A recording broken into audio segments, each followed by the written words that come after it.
You're welcome back. This is News File, and it is your most authoritative news analysis show. Let's start with my take. The corruption fight. The politician isn't committed. So, why we don't win the corruption fight was a theme of my take last Saturday. I spoke about the almost pointless focus on amending the parent law to recharacterize corruption offenses as felonies instead of misdemeanors. I noted that the major crusade isn't new and may be needless because generally corruption is already punished as a felony, i.e. up to 25 years in jail as against a maximum of 3 years for misdemeanors. I underscored the fact that the problem isn't the lack of biting laws as it is about lack of enforcement, and wondered why we don't seem to have ever resorted to the Government Contracts Protection Act 1979 to fight corruption. This is a scant but monstrous 6-sectioned, 1-page law crafted to exact high-quality execution of government-sponsored infrastructural contracts and service delivery. A violation, especially making fraudulent payments, attracts a refund of up to 3 times the value of the contract. You heard that? Plus a possible jail term of up to 10 years.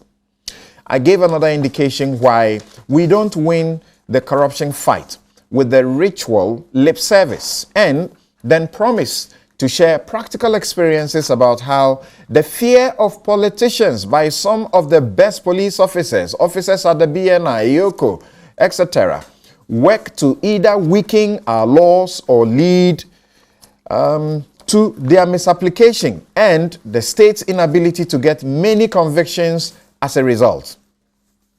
Well, I've encountered situations where security officers demonstrated commitment to speed in their work only because they came under some pressure from a politician or had to please a politician or a political party. Some have conducted themselves literally as though they operated from the bedroom or office of a politician to either slow down a case and eventually abandon it, or determine the course of a case. I have realized I am unable to name the characters in these encounters, at least for now, so I will be brief with it.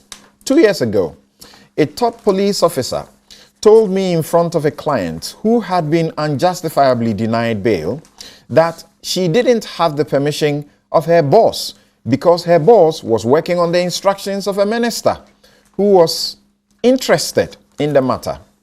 National security matched its awesome power against a couple of vulnerable citizens at dawn, disrupting their sleep and giving them a bad name in their neighborhood. They were simply acting on the instructions of a minister whose friend had an issue with these persons.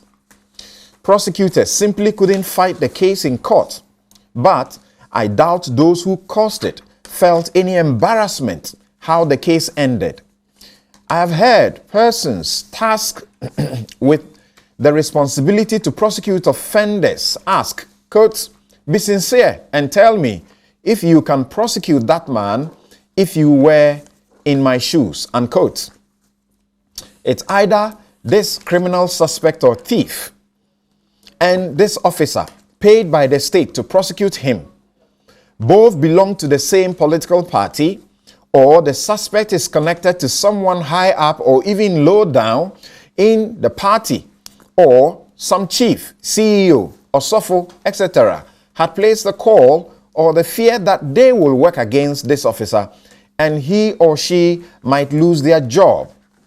Yet I was shocked to the marrow to learn that a dutiful police officer was punished with a transfer for allegedly heckling one of the Muntie Three after one of their contempt sessions at the Supreme Court.